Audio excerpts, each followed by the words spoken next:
He was trying to come across as this very mature, put together person, but to me, he felt Yeah. way more immature than Brayden. I think that Charity was having this confusion between a red flag and a trigger.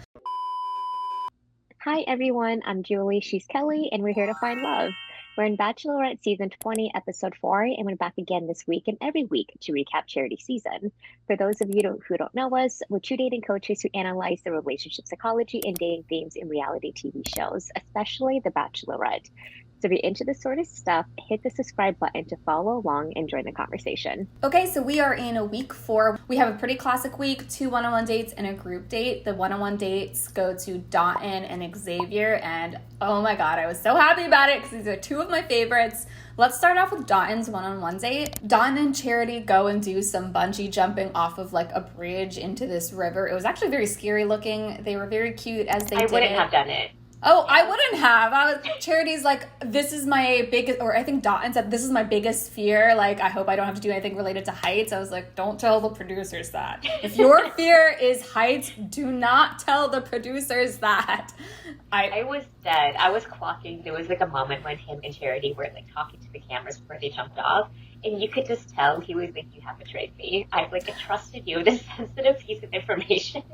And now here I am jumping off into like this rocky gorge water thing. I felt bad. I would have been a baby. Like, Charity was also like really freaking out. I would have been a baby about it. I think I would have been like, sorry guys, this looks fun. You go do it, Dotun. I'll wait on the other side of the bridge. Like, you just watched the man that you could fall in love with just jumping. Right. But overall, I really liked these 2. I really hope these 2 are endgame because their chemistry is so great. They're just so supportive of each other, like throughout this like very fearful situation. I really liked their evening portion of the date too, where they sat down and Dotun started talking about his experience with immigration and being an immigrant to the US. I thought that was a really just beautiful moment. It's always nice when we hear these immigrant stories being told, and he really explained his experience of getting the visa out of the lottery. And this is a story I always hear from like all of like my friends about their like trouble with figuring out the whole visa situation, and I feel like this specific topic is not really talked about on American TV, and so I really appreciated this moment and how much Dotun has felt this sense of appreciation and gratitude since then for the life he's been able to live, that his mom has been able to give him, even though his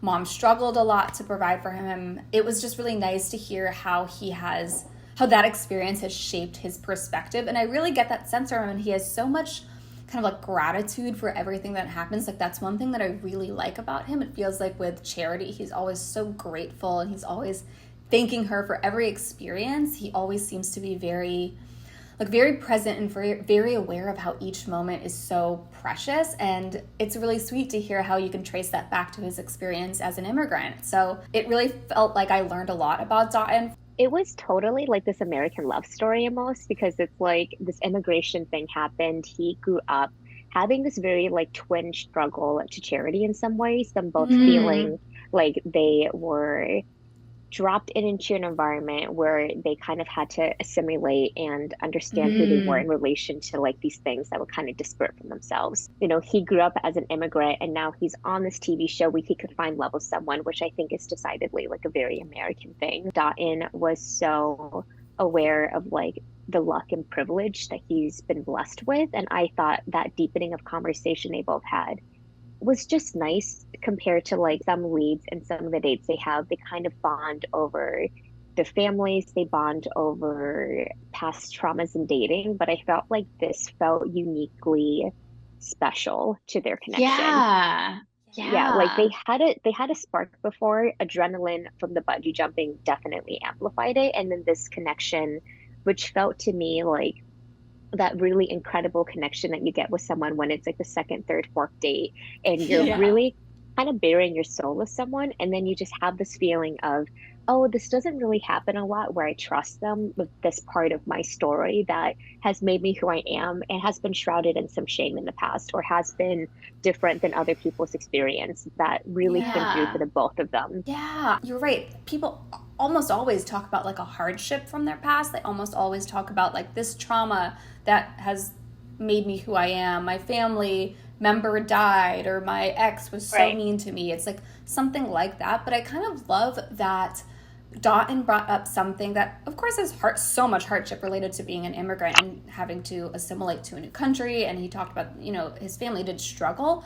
But I love that he was kind of coming in with this perspective of gratitude. Like, this is something that has shaped me positively, and this is like a really wonderful thing in many ways that happened to me, which is that I got to come to this country and have a totally different type of lifestyle. I just like that it wasn't about let me dump a trauma on you, but rather this is just something that has shaped me, and even like a positive thing that has shaped me. People don't do a lot of that, I feel like, on this show, and I thought it was actually really refreshing to hear. Totally. Like the gratitude and the mindset, the way that he framed it is already talking about the way that he's going to navigate like other struggles in his life.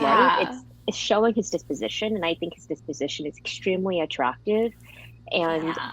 pairs really nicely with, I believe, the way that Charity also moves in the world. I like how you brought up too that Charity had her own like similar but like in a different way kind of experience growing up and feeling like the oddball out. This was actually a really interesting date for me to learn about Charity's background. I feel like this is the first time we learned about her background in comparison to her other dates. She talks about like her experience with infidelity a lot, but this is the first time I feel like we've really heard about her kind of like family story other than the I love my family, I love my brother. She talked about her experience growing up in a predominantly white town. She said she was one of the only people who looked like her in the place that she grew up. And she talked about how that has shaped her personality in a way. And she said that she used excellence as a way to survive, essentially like being someone who really excelled in everything that she did. She used that as a way to be accepted and to kind of find her place in the place that she was growing up. And it was really interesting to hear how, race and race dynamics in the place that you grow up can have, of course, they can have an impact on your personality, but it was interesting to hear Charity talk about that so openly, about how that experience directly led to her being someone who, of course, she is highly excellent. Of course, she's like this really accomplished academic mental health professional, works in the therapy space with children. Like, she has accomplished so much, but it's very interesting to hear how she attributed that in a way to wanting to find a way to be accepted in the place that she was growing up. And I like that she talked about how she is also wanting to break out of that box, or like she's not wanting to be fit into like a box anymore. She talked about how, people see me as this really like accomplished, poised person, but I'm so much more than that. I'm also, really fun. And I've been noticing that about her. Like, I feel like in this season, as I'm getting to know her more, that was my first impression of her. I was like, she seems so like buttoned up in a way. Like, I was like, she seems like motherly, or like very like, that was my first impression of her. But I actually think that's not even true at all. I think that maybe I like had that impression of her as a therapist, but I've been seeing her over the course of the season being really goofy and funny and cute and like cool and interesting. She can really like get down with people, and I really like kind of like we're getting like more of the real Charity here in a way that I don't know, maybe I hadn't really seen it before, but now I feel like we're really getting more of her. And this story that she told, like, I loved hearing about how she herself is wanting to break out of those kind of like a limited vision, I think, of what she had been kind of pigeonholed into growing up. She's trying to like claim more parts of her personality. I loved it. I loved that she was able to open up about this, and specifically that Dotun helped pull out this story from her, because no one else has. This was the most I feel like I learned about Charity on any date. Absolutely. And the way that you brought up that point about like how Charity is kind of leaning into the season and feeling really confident about how she's presenting herself, I totally see it. And it does seem like we'll get into it more as we kind of recap the rest of the episode. But she like brought it up again on another day of like, I don't want someone to like me just because I'm really attractive, just because I seem this way. So this seems like a sore Yeah. subject for her. Dotun did not bring that out of her in a negative way. He was able to kind of like help her contextualize it in comparison with his own story. And it wasn't Yeah. something that she was like, oh, I feel like you don't see me this way. She was like, oh, this is how I've been seen. You know, this is where it comes from. Like that was kind of the conversation around it, which I really love. Like their connection feels very stabilizing. It feels very balanced. This feels like a Yeah. secure attachment to me, where maybe it's Yeah. perceived as a little bit boring, but that quality of being boring is really speaking to there is no highs, there is no lows. It's just even, and it feels really good and consistent and predictable and Yeah. reliable and available. Like those are all Yeah. things we want in a relationship. This relationship, I don't know. I really hope it's endgame for them. I really want them to end up together. I was skeptical before, but now I'm like, I can actually see it. I can really see it. And I like the idea of her being with a partner who can help her both be goofy, but also kind of like, you know, be reflective and talk about herself and her life and open up and be able to kind of excavate some of the things that make her who she is. And I think she's getting both with Dotun. It's like the security, it's the fun and goofiness, and it's that feeling of we can actually talk about real stuff. It's like the trifecta, the healthy trifecta. Major front runner energy. I would be very, very happy if they chose each other. And that to me, bachelor couples are a coin toss. Maybe they work, maybe they don't. It's more Yeah. likely they don't work. I actually feel Yeah. like with the both of them, there is something that feels a little bit more substantial than any other connection that we've seen where it's like, oh my God, I'm so attracted to you. Oh my God, we have all of Yeah. this in common. I don't know if that's true compatibility as much as what this is. Tell us what you think below. Do you feel like Dotun is a front runner? Do you think they would have a connection that could stand the test of time? And if they got together, they would last? Let us know in the comments down below. So the next one-on-one date was with Xavier, which I was so excited to see him getting some screen time and attention. You know, I have a soft spot in my heart for this man. I think he's so pretty and just, I don't know, everything about him is just, dreamy. He's got such dreamy vibes. And it was really interesting to see them go on this date because Charity immediately had like her guard up with him, which I was like kind of surprised about. I was surprised that she was as hesitant as she was around him. It was very interesting because when I was watching their segment and she was giving him these very like suspicious eyes and saying that she felt like he was reminding her of her ex, I just couldn't see what she was seeing in that moment. He wasn't doing anything that was particularly presenting as a red flag. I think that Charity was having this confusion between a red flag and a trigger. Just because there is something that is activating your kind of like fear center, your nervous system, that doesn't necessarily mean that that person themselves is toxic or bad or will be a bad partner necessarily. She kept mentioning that Xavier was reminding her of her ex in terms of his body language, and some aspects of his personality were reminding her of her ex.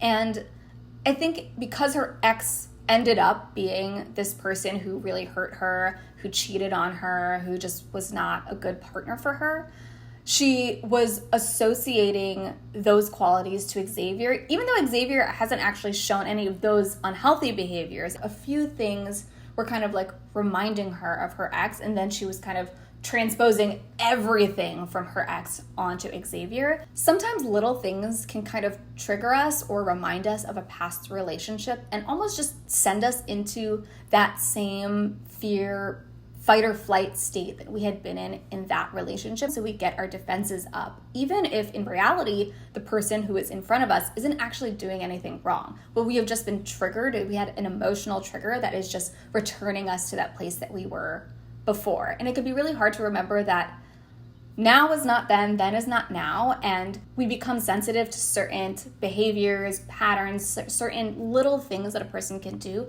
that make us think that we are back in a place that we actually aren't. And I think that's more what was going on with Charity in this situation. It's pretty spot on, in my opinion, based on how we were seeing that interaction. I mean, the cameras, the editing, the production, all of that are X factors that make it really hard for us to be able to like parse through the situation accurately. But it was interesting to me how Charity was kind of just looking at Xavier and kind of being like, oh, I don't know. Like, I just want to know how loyal he is as a person or how much he can prioritize me, when he hadn't really done anything or said anything that indicated that he was a person that would resemble the kind of person that she dated in the past. So I think it's very similar to what Charity was kind of talking to Don about, where it's like, I want people to not just perceive me as this very composed, put together person. She was then kind of entering that day, interacting with Xavier, being like, oh, he's this really attractive guy. Is he someone that I can trust to prioritize me the Yeah. way that I need? So that projection was very fascinating to see play out in real time. And then for him to basically just take a hammer and like break all of that and be like, Right. actually, my dad and mom are in a very committed relationship. And the way that he caretakes for his mom who has MS, he's getting his PhD to find a cure for MS.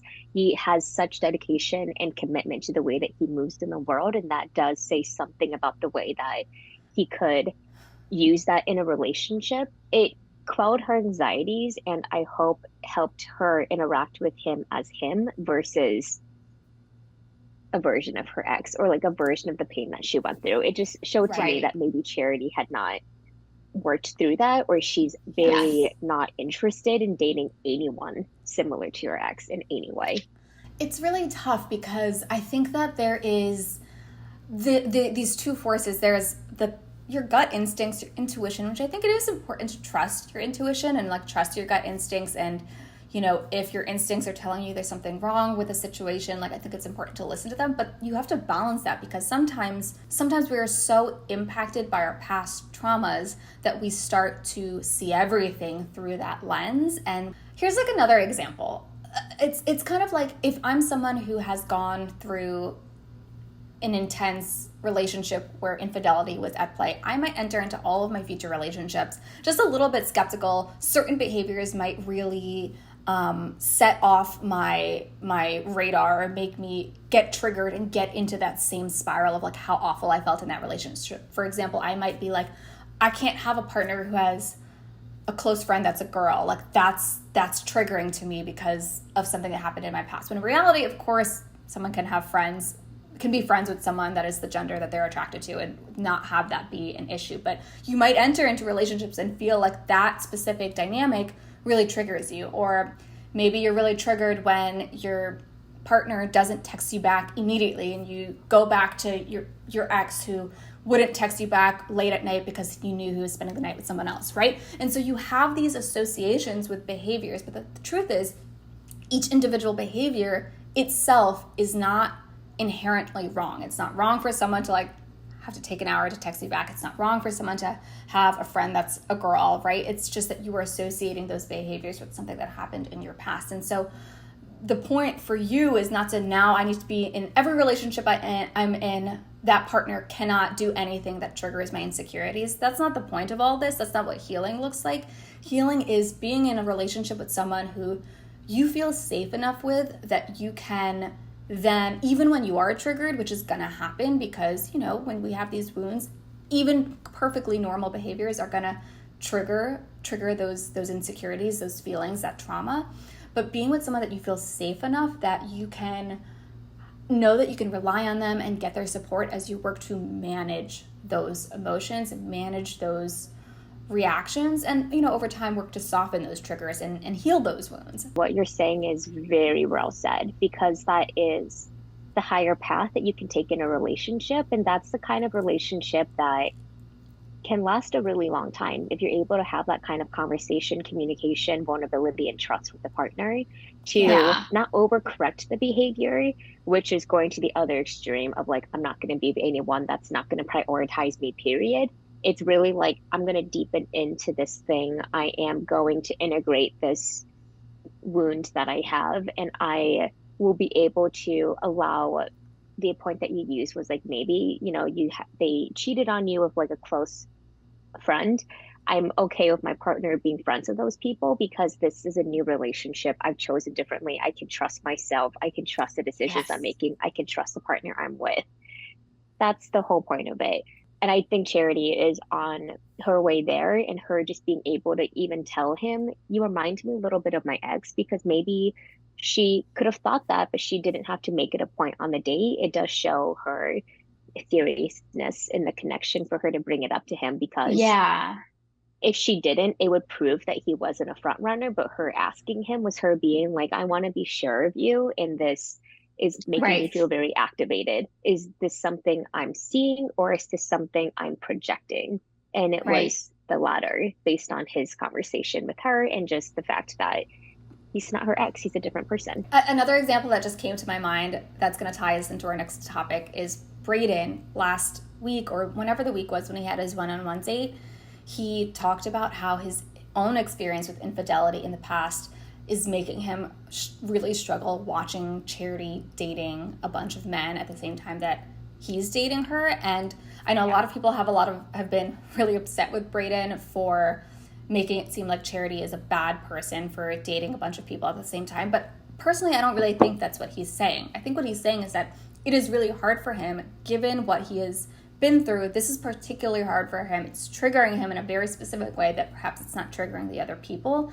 And it doesn't mean that it's a bad thing that Charity is dating all of these men at the same time. Doesn't mean that Charity is a bad person for doing this, or that she's doing some, of course the behavior is completely acceptable because she's the Bachelorette, but it just means that the behavior is particularly hard for Brayden to handle, and he needs to be with a partner who can give him a very particular type of support, who really loves him and who can help him deal with those emotions as they come up. Of course, we see that it doesn't end up being the right environment for Brayden to do this in, but I do think that Brayden having trouble, in a particular trouble with watching Charity date these other men, it makes sense to me given what happened in the past. Doesn't mean Charity's bad for doing the behavior. It just means that, he's getting triggered and he needs to figure out how to work on those triggers. And I think that was, for me, the biggest and most interesting thing about this Xavier date, other than the fact that I love Xavier and he's just a freaking dream. I think it was really interesting to watch this kind of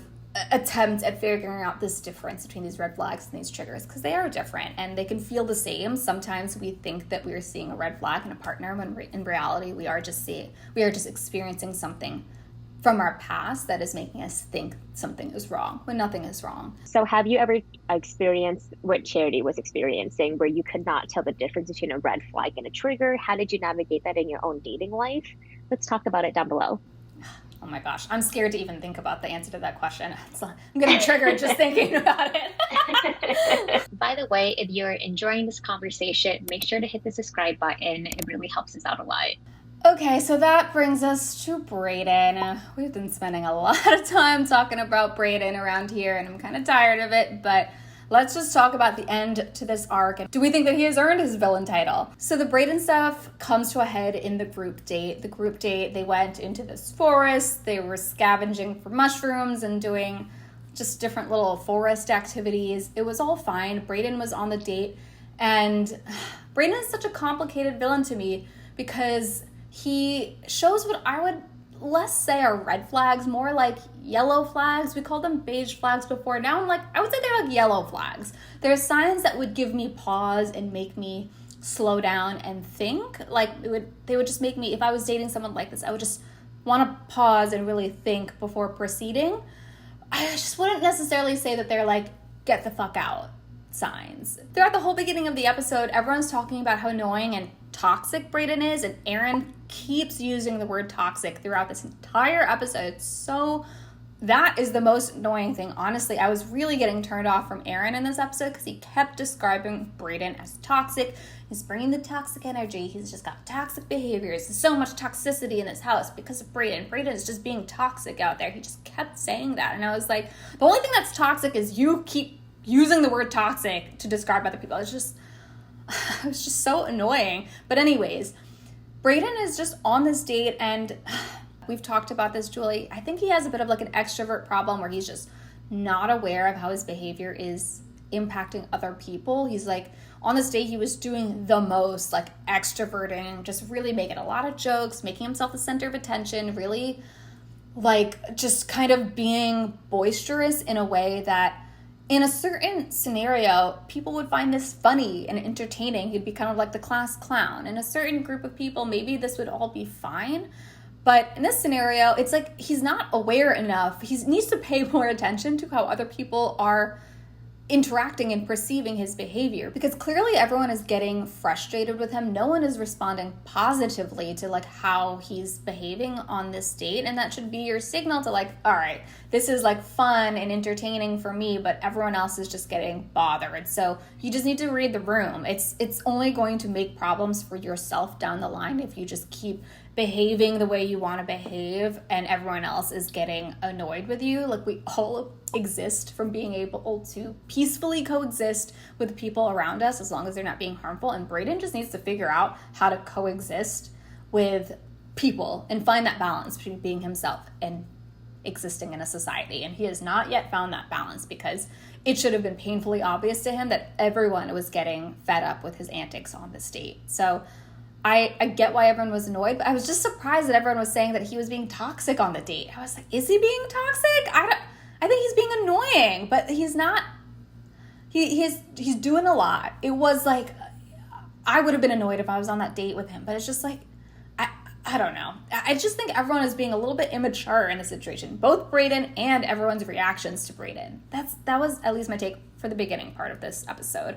Right. With Brayden, I feel like it's the extroversion problem. It's the problem also that he's going off script and dating as if it's real life when it's not real life. He's in this TV show, and because when he was talking about the men being like, yeah, I can totally see myself getting engaged, to Charity, and I'm going to fight for the love that we have. He made a really good point, which is, I don't think you need to fight for anything. Like, it's there or it's not there. It's not something you need to earn. It's not something you have to brute force your way into and create this chemistry, which is valid. And that's the frustrating thing about Brayden, is that the things that he's saying make sense in real life, but in this TV show, people are saying templated responses that the show usually splices together to show them in a particular light, and Brayden is not feeding into that. And it's valid and fair for him to also say, I feel very triggered about this person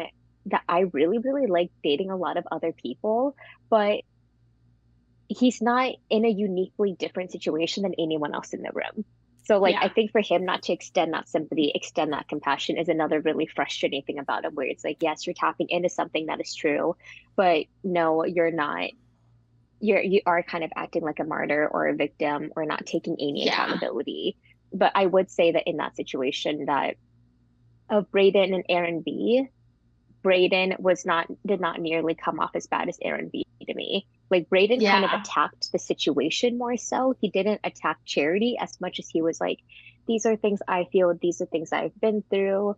I, don't like that these guys are saying this thing. It feels a little bit disingenuous. Aaron B was like, you're here for the wrong reasons. You're disrespectful. You're toxic. You're not a man. All things I would say are way more disrespectful than anything Brayden has done or said. But Aaron B gets to say it underneath this like white knight guise, and Charity even awards him for that. And the men are kind of telling him, like, continue to lead into that so Charity can understand who's not here for the right reasons. This whole situation, it just feels really bad. Like, both of them are just not good for Charity or the show.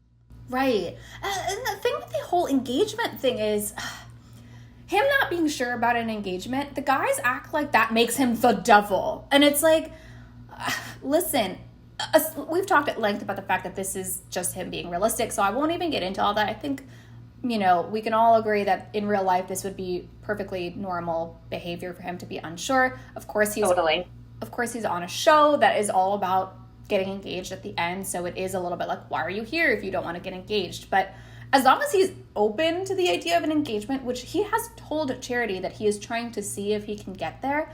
Like, he has told Charity that he's trying to figure it out. He's open and he's trying to see if their connection gets to that level. So to me, this all seems fine, because if he's trying, yes, he's not in the same place that all the other guys are. They're all here. They want to get engaged. They want to be down on one knee.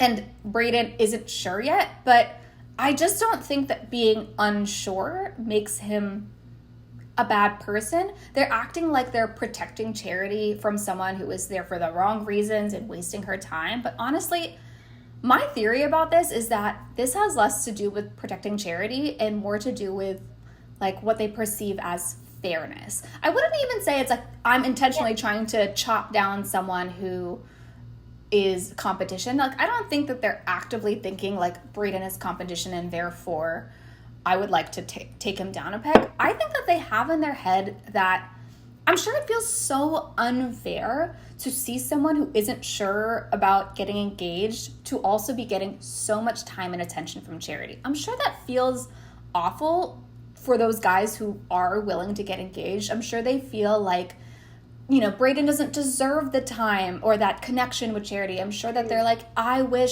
think that someone who wants to get engaged should be getting that time. It's like, it feels unfair, but in reality, it's not. In reality, Charity is allowed to spend her time on whoever she wants. Like, Charity is allowed to decide who she's having a authentic connection with and to see it out. Yes, she wants an engagement, but she also wants something authentic with someone, and she's got that with Brayden. She's got the connection, and she's just trying to see if she can get the engagement from him. And she should be allowed to explore that without all the other men making a big stink about it and being all, woe is me about it. Like, Charity and Brayden are adults. They can handle their own relationship without all this meddling. So they make it seem like it's about protection and about he's wasting her time, he's wasting everyone's time, but the only one wasting time is them because they're spending all their time talking about and thinking about Brayden instead of focusing on their own connections. Because at the end of the day, Charity would decide whether or not she can put up with the fact that Brayden isn't sure, and she would make a choice for herself to send him home. And they're making it seem like it's about protecting her, but it's not. I think it's just about what they perceive as right, what they perceive as fair, and who they think deserves the time with Charity. They believe Brayden doesn't deserve the time with him, and that's why they're so upset about it. But I just think, who are they to decide who deserves Charity's time? Charity can make the decision for herself. So to me, I was just really frustrated with, honestly, all the other men a lot more than I was frustrated with Brayden. Oh, you were dropping so many truths this episode. If they really, really centered Charity's happiness the way that they say they do, then they would honor her ability to and autonomy to make her own choices, and for her to say that she wants an engagement, but for her to also change her mind if she does decide that outside of the villainous or the crappiness or the weirdness of Brayden's behavior, if this is the person that she feels like she wants to be in a relationship with, and that's a decision that she has made, and she decided maybe an engagement is not what I want. I like him enough. I love him enough to want to just date him after the show. That's her decision. It's not something to diminish him about. It's not something to protect her from. I think it's really important that Charity gets to change her mind if she wants to change her mind. And it's really important for Charity to choose what she wants. Just because she entered into this experiment saying that she wanted an engagement does not mean that she has to stay so rigid with it. If she has decided that the person that she wants to be with can have a different future with her, and she's co-signing that, and she is stepping into that with her full body, it's not for the men to kind of push her back into that original commitment that she made. That to me feels a lot more black and white than what love really is, which is really flexible and adaptable and changing things as they come up and doing what's best for you based on the growth of the connection you have with someone. That's what I feel about it. And it's not in defense of Brayden. It's not saying that she felt that with Brayden at all. It's just the way that these men had a mob mentality. And I don't know, I just consider him to be like a complicated villain. He hams it up for the camera. He is acting like a normie dating on the show when it's not that. It's really, I do think that the people that play the game the best, the people that can fall in love with it, the people that say the right things to the other contestants, to the lead, they tend to go quite far. He's just not giving into that, and that makes him bad, but not disrespectful, not wrong, and not less of a man, which is all things that Aaron B lobbed at him as an insult, and that to me was like, you've crossed some lines. I completely agree. I think that, and I can already hear the comments saying, look, but Charity does want an engagement. She hasn't wavered on that. You're right. She has not wavered on it. And at the same time, Brayden has told her that he is not sure and that he is questioning. He has told her that she is allowed to decide whether or not she wants to still entertain a relationship with him. And, it's as simple as that, especially because Brayden is trying to do exactly what you're saying, Julie, being adaptable. Brayden is saying, like, I'll see. Maybe I will get to the end, and maybe this is all gonna work out, and I'll be able to get engaged to her. I know that I'm doubtful. I am expressing those doubts. I'm not being shady about those doubts. I'm just being honest about how I'm feeling. And I just don't think it makes him a villain. I just don't think it makes him a bad person for wanting to be candid about his apprehensions about the process. Even, what was that? There was like a scene where he was talking, I think it was, I can't remember who he was talking to, like out in the field. He was saying, I wish I could be around her when she was not just like on all the time, when she's not on and being the Bachelorette. I want to be around her when she's off and we can just kick it. And people on the internet were like, but she is the Bachelorette. Why are you trying to make this into not the Bachelorette? And it's like, I don't think he's trying to make this into not the Bachelorette. I think what he's saying is that when you are constantly on in front of this camera, you're just always thinking about how you're going to be portrayed. I mean, Julie, you and I feel this way all the time. And for example, like right now, we're in front of a camera. I'm kind of thinking about the fact that someone's going to hear me on the other side of this camera. I don't think I'm being fake, but I am thinking about it, and it impacts the way I behave. You wouldn't think so because I'm being so vociferous right now. I'm being pretty loud right now.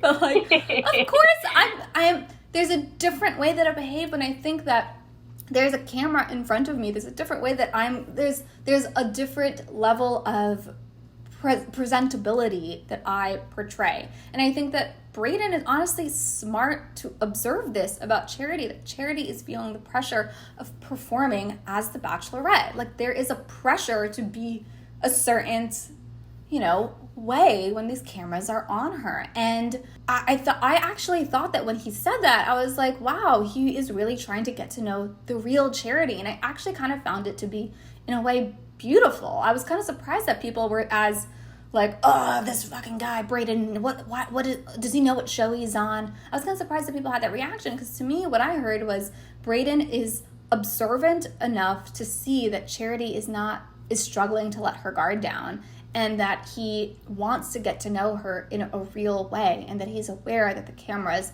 are impacting her. And so, I don't know, to me, I didn't get offended by this comment. I thought it showed a lot of awareness. Even the way that you presented that, it's like, before me and Kelly come on camera, of course, we're going to sit up a little bit straighter. We're going to be aware of how we're coming across because we're recording. We know that we're recording. We know that we're speaking, and that this will be watched by our amazing audience. So that's you guys. you guys. So we're very aware of how we're coming across in that instance, doubled with the fact that Charity has been, I struggle with this in my life. I know I can turn it on, yes. But really what I'm seeking is this ability to turn it off and relax into this dynamic personality that I truly have outside of how I'm presenting myself to be. Brayden picked up on that, and this really, like, all of the points you're making, the way that I viewed in this episode does show him to be a very complicated villain that the Bachelor show is trying to present to us. He has not done anything particularly villainous outside of wanting to look behind the curtain and just say, like, I want to talk to this person because I am taking it seriously. I got a connection with this person that I was not expecting, and I really, really like her. She's dating all of these dudes, and all of them are saying all of this, like, scripted, disingenuous things. I've actually spent time with her. I have a connection with her. I got the first impression rose. I don't know where these guys are coming from. And now these guys are calling me fake for pointing that out. That's Brayden's side of it. And that's just as valid as what these other men are experiencing in terms of fairness and just kind of holding firm to the idea of the show. Like, both of these things can be true at the same time. And it just really depends on how Charity decides to navigate in it. And in this moment, she chose that she wanted to be with someone that would take more accountability, and that she did want to be with someone that saw the roses as an engagement. Therefore, Brayden went home. Right.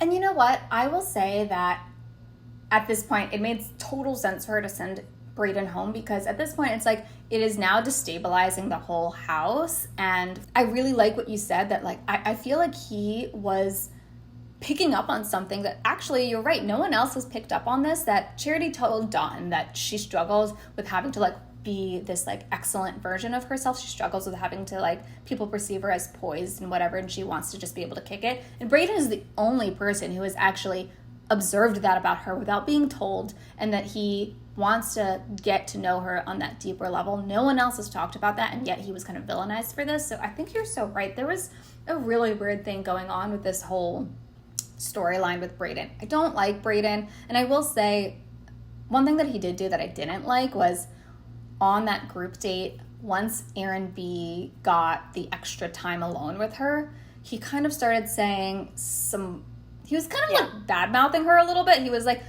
I like the girl, but I need someone who actually adds to my life. And she's a great girl, but maybe she's not the girl for me. Like, it kind of was like starting to take on a trash talk type of tone. And that part of it, that was kind of where I started to draw the line with this. I was like, all right, Brayden, like you can decide that you can change your mind, decide that you don't want to pursue a relationship with her, but I don't want to hear you bad-mouthing Charity, who's been nothing but wonderful. So that was the part of it that I was starting to get a little bit like, all right, I'm starting to get some of those yellow flags that I was saying. Yeah. What are you trying to say about her? This is the thing too, because Brayden, once again, is operating in the space of, if someone I'm casually dating is dating someone that is my nemesis, this would kind of signal a potential incompatibility, that this is not the person for me. But once again, he is on The Bachelorette. This is a show where Charity deserves to explore her connections in full with the men and then make that choice for herself. And then for him to kind of just be able to regulate and manage his emotions and understand that this is a part of the process, and a trust in that connection being as strong as it needs to be. He wasn't able to do that. I think he kind of went inward, a lot of his fear, his anxiety, whatever it was, and then it kind of started manifesting in the way that he talked about Charity, which was point blank extremely inappropriate and not okay. Yes, I understand that it is valid, because I do think there's a truth to that. Like, if you're dating someone and they're dating someone that you really dislike and they are really mean to you and the values are not right, it will impact you. You would think they're choosing this person. That's weird. What would it say about them choosing them and then choosing me? Like, I don't like that. We're so different. In my situation, I wouldn't date them anymore. I'd be like, if you like them, I'm not going to be with you. So you're so right. Actually, that's like a really good point. I actually had the same thought, because throughout this whole episode, I was getting so turned off by Aaron B. He was being so just like annoying. And then when Charity was like, all right, I'm going to give Aaron B more extra like one-on-one time, I was like, Aaron B, really? Honestly, I was a little bit like Charity. Like, this is making me question you a little bit. Like, why are you spending time on someone who's being so, I don't know, like obnoxious and just, it did make me feel a little bit like, and I even joked about this, I think, in the first episode, that like the only thing that I don't like about Charity is that was as into Zach as she was, because Zach was so mid, and it does make me kind of question her judge of character, because I'm like, if you could be that into Zach, and now Aaron B, I am a little bit like, what's going on? Like, how are you viewing these people? So this was another thing that really frustrated me, because Brayden is really emotional, so he tends to speak in a frustrated way. You see his body language based on the camera zooming into him playing with the wine glass, or him kind of looking around the room with his mouth open because he's so much in shock by what the men are saying. And then Aaron B, he does this really frustrating thing that I hate, where it's like, just because I'm speaking calmly and you're getting riled up, this means I'm right in this situation because I'm so calm and I'm talking in a very level voice. Why are you getting so heated? Why are you doing XYZ? I'm able to stay very in my body. That's so frustrating, because to the outside observer, it may seem like a mark of maturity. I actually see it as like a kind of like poking at the person. Like there's something Exactly. Like, there's something happening. You are very riled up at each other. The authentic emotion is to kind of meet that, to rise to that emotion of like, I feel angry and upset. Instead, Aaron B stayed down, watched Brayden go up, and then like pushed him even further and was like, this is just what I view. This is me being this man. I'm so serious about this connection. Look at you. You can't handle yourself. He was trying to come across as this very mature, put together person, but to me he felt way more immature than Brayden, and I still feel that, despite how badly Brayden acted in this episode, because he acted very badly. I don't like him. I've never liked him this entire season, but he hasn't done anything that deserves a lot of the vitriol that he's getting too. I really believe in that as well.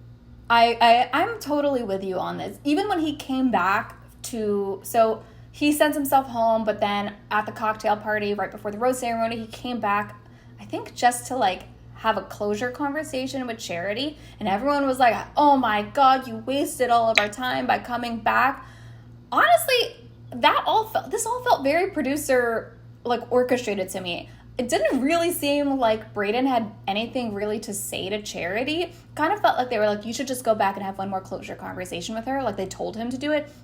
That to me would explain why he walked in with like flip-flops. He didn't seem that committed to this whole situation. I kind of feel like they just told him to do this and he was like, okay, I'm gonna go do it. So I'm sure the producers tell him exactly when to go into the scene, and so people were making it out to be like, Brayden came and stole all of our time away. I'm like, the producers stole your time away for the drama, for the storyline. And frankly, they wouldn't have crafted the storyline if y'all had just kept your shit together and not freaked out about Brayden this whole time. If you had just been able to handle the situation maturely, the producers wouldn't have been able to, you know, take that, extract that, and turn it into a whole storyline that wasted your time. So you kind of played yourselves, honestly. Like, it's just... And even after Brayden leaves, they all go to yell at him at the car. I'm like, what's happening here? You continue to waste your own time yelling at Brayden. He's already leaving. So I don't understand why you're wasting your time with him. I don't know. There was nothing that Brayden could have done that night that would have been right. Because I was thinking to that moment of Brayden walks in with that scarf and Sean's like making fun of him for the scarf. And the producer's like, you're wearing a scarf. And he was like, oh, this is cashmere. At that point, truly, you're just piling on this guy. Right. It's very mean. It's really mob mentality. My two favorites, Dotun and Xavier, which I think are you two favorites, didn't really participate in that as much. They were upset about the situation, but they weren't like driving in the point or like focusing on that. They were kind of keeping to themselves and just watching it play out.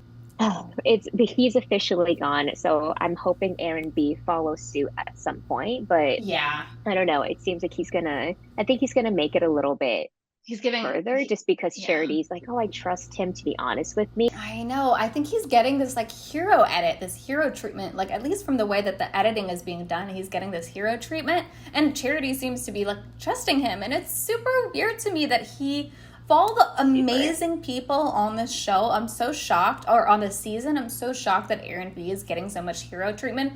I'm just seeing him act like a little baby, honestly. Like, him yelling at Brayden in that car, to me, was like the hugest turnoff. It was so embarrassing. He was like, you're not a man. Just get out of here. Push the gas. I'm like, what is this? What do you think? It was so unattractive. It really was. And also, like, remember, this is a 24-year-old kid. Aaron is, 30? I'm like, what are you doing just yelling at this kid Brayden is acting like a kid, but you're stooping to his level. Like, what is going on? I don't know. I just was so embarrassed by Aaron on this episode, and I'm shocked that he's getting a good edit in Brayden's words. What did Brayden call him? He called him like a cookie cutter guy, which is honestly not dissimilar from what we've been saying about him, that he just keeps saying lines to Charity. That was like our impression of him from his date, that he's just someone who just says the things to be liked, and I still feel that way. In addition to all of that, now he's layering on like this weird, like, I'm gonna just kick at this 24-year-old for the entirety of the time that he's here.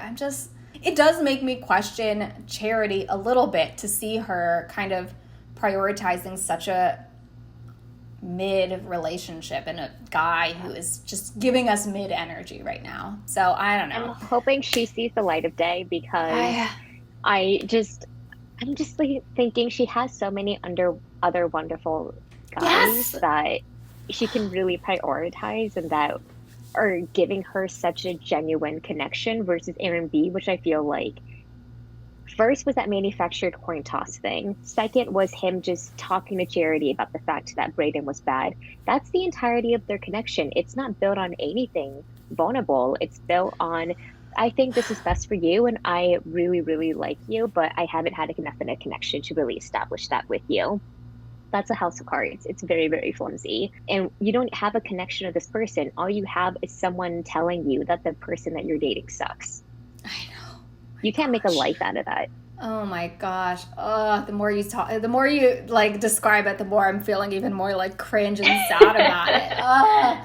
I understood why Brayden's opinion of Charity shifted after seeing her leaning into her Aaron B relationship. I kind of understood it. Didn't want him to badmouth her, but I understood. That's what makes this very tricky to talk about So with Brayden, complicated. because I believe they genuinely had a connection. I believe they had butterflies. I believe they had sparks. I believe they liked each other. Yeah, not maybe who I would have picked for Charity, but I'm not Charity. Charity is Charity. Charity gets to pick what's best for herself, and she gets to not be judged for that until proven wrong by him. So like give that opportunity for her to explore that in its entirety. So let us know down below what you all think about the Brayden Aaron B situation. I am already kind of anticipating that not everyone's going to be in agreement with our opinions about Brayden, but that's okay. Let's discuss kindly and calmly down below what we think about this whole situation and how Charity handled it. So that was it for the episode, but the last thing that we wanted to talk about really quickly is we have our new Golden Bachelor. His name is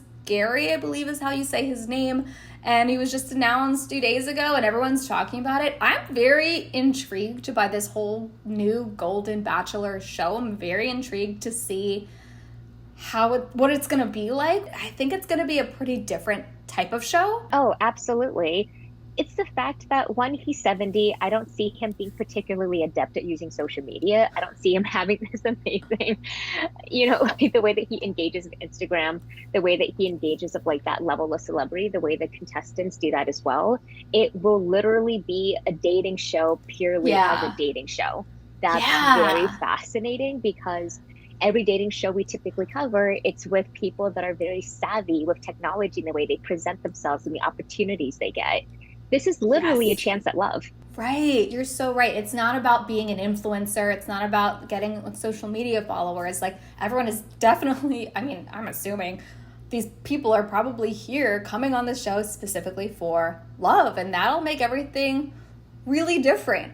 Again, just an assumption. I don't watch other reality, like non-dating reality TV shows. I do understand that there are other reality shows that have people across different age groups. Like, there's like Housewives. Housewives. That's what I was thinking. Sorry. The Real Housewives of whatever. Sorry, exactly. I don't watch those shows, but those people tend to be like celebrities a little bit. They tend not to be. They have like these lifestyles that are very aspirational that they're presenting on TV, that they are drawing people in. It's a very like Kardashian adjacent TV show. This is literally Gary from Indiana, a 70-year-old man that's dating women in their 60s that are looking for some kind of connection. So that will be really interesting to see. And then the other factor is the fact that production is going to be production. They're going to like tie everything together, and these people are going to be very green.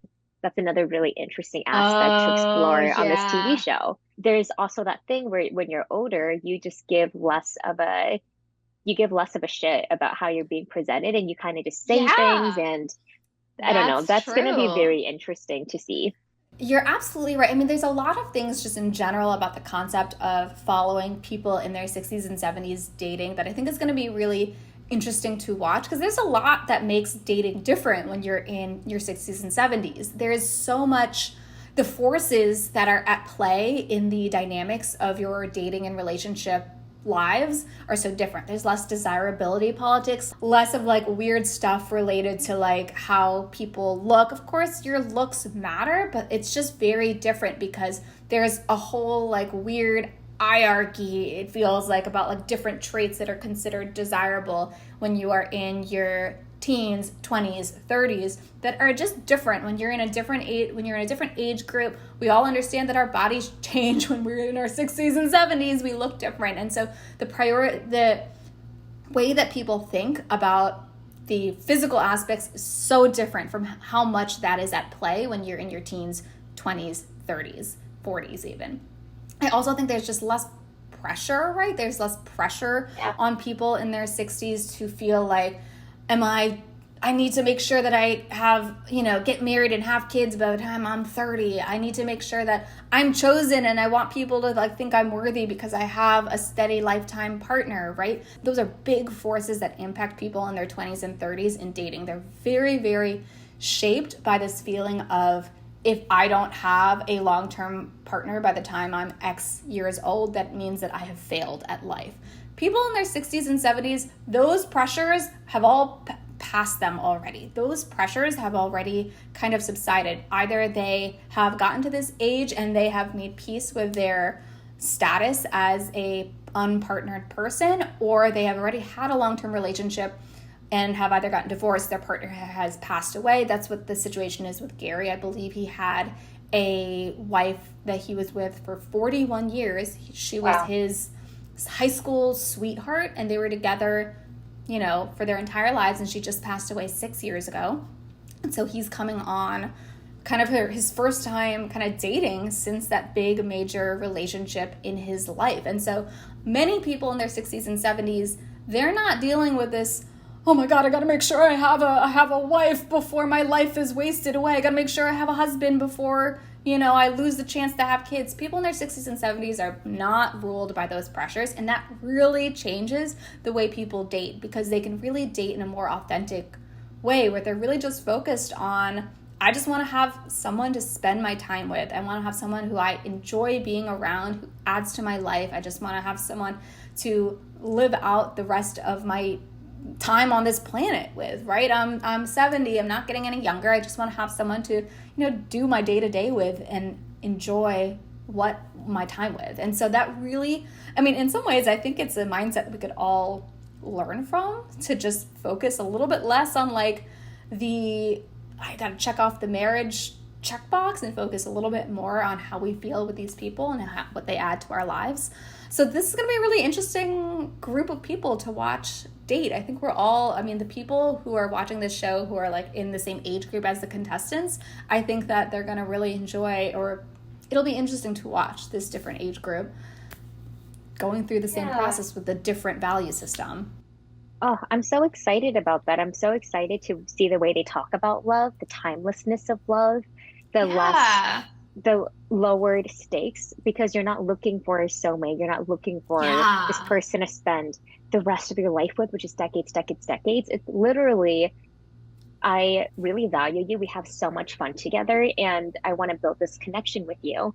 That's just as true as the other idea of love that The Bachelor show presents. Yeah. Really exciting, super fun to think about. I'm excited to see their fits. I'm excited to see the way they talk. I'm excited to see their dates. Are they going to do bungee jumping? What are they going to do? Like, how are they going to interact with each other? I think about the epidemic of loneliness that happens for elderly people, where they are so isolated, you know, like I'm not saying it for everybody, but there tends to be this level of isolation that happens when you get older. Your children, if you've had kids, have left the house. Your friends, your partner may have passed away. There is an idea of like, those people also deserve love. They deserve to have a really great like opportunity to kind of like re-enter their life in a different way, and to have their lives be seen as something that is not only centered, but valued and as important as any other love story. I love that. That's a really good way of putting it. There's this sense that like your life ends like once you, I don't know, have kids and they've left and you've kind of achieved all your career accomplishments or whatever. And there's all of these kind of like milestones, and then we kind of, it's a weird way that I think the people our seniors, or people in their 60s, 70s, 80s are treated as if like, okay, it doesn't matter, lives are over, like, and it's like, what? No, everyone should get to enjoy their lives and have rich, interesting, centered, and valued lives the entirety of the time that they are alive, right? And so I love this. I'm so excited to see us celebrate, you know, love in your 60s, love in your 70s. I think it's going to be so fun. I also think there's going to be interesting challenges that these folks have that I think is going to be different from the challenges that people have in their 20s and 30s. So one thing that I was kind of thinking about is like with Gary, he was with his high school sweetheart for 40 years. Does the man even have any actual dating experience? Like, has he ever actually dated, or did he just marry the first girl he was in a relationship with? You know what I mean? Like, if he met this girl when they were, 16 and they've been together forever, there might be a bit of a shock to the experience of what it's like to have to go through the process of actually dating people, getting to know people. This is a common challenge that people in their 60s and 70s can face when it comes to re-entering the dating market, is just not having really experienced it before, if they are someone like Gary who has been with their past partner for a very long time. There's also something to the idea that they are very set in their ways, and that's something that you had mentioned before we were filming, is that they have their lives, they have their routines, they live in the place they live. Maybe there's less of a desire for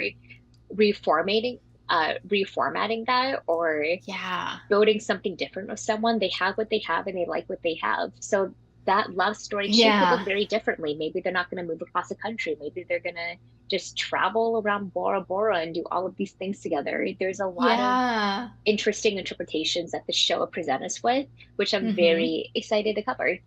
Yeah, and the big thing that I will be the most curious about, just thinking about the Bachelor franchise specifically, the Bachelor franchise has really kind of struggled trying to balance like the traditional values that are kind of at the heart of the show with its more modern audience. It's always been struggling with that, and it'll be interesting to see people in the 60s and 70s age group. This is a group of people that tend to be more conservative. Of course, not everyone in that age group is conservative, but they tend to be more conservative. There's a lot of people with more traditional values and maybe more traditional ways of looking at relationships. I'm thinking specifically about things like the man, I'm the head of the household. He's described in one of the like Bachelor press releases as like a patriarch. They literally described him that way, and I was like, that's an interesting choice of words. And it made me think about folks in that kind of like boomer generation have a different,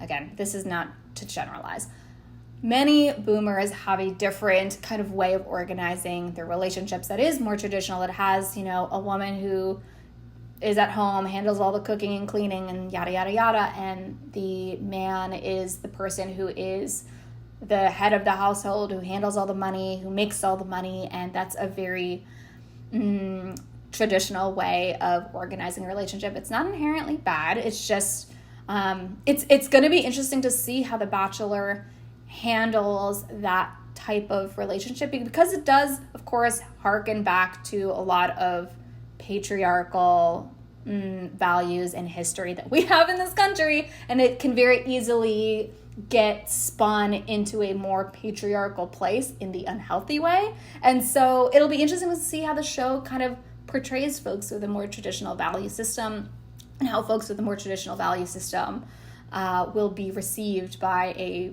modern audience. There's a lot of people who watch The Bachelor who are much more into more egalitarian marriages and egalitarian relationships. And so it'll be interesting to see what the balance is of those traditional values and those more modern values. It'll be a different kind of conversation for us, because I do love covering The Bachelor, The Bachelorette, Bachelor in Paradise, but all of it does tend to follow a format, and we tend to repeat the learnings that we see on the show, because people tend to do the same things in these age groups. Yes. So to see them navigate it, it'll be very interesting conversation. So yeah, watch it with us when it comes out. We're super excited to cover it. What do you think about the Golden Bachelor? Do you love the concept of the show? Do you love how the Bachelor franchise is trying to revive itself? Will you be watching it? Let us know in the comments down below. By the way, if you've watched this point of the video and you aren't subscribed yet, make sure you hit that subscribe button. We recap every single episode of The Bachelorette, and apparently we'll be doing Golden Bachelor recaps as well. So make sure you're subscribed so you don't miss a thing. We will be back next week for episode 5 of Charity season. So we will see you then. Bye. Bye.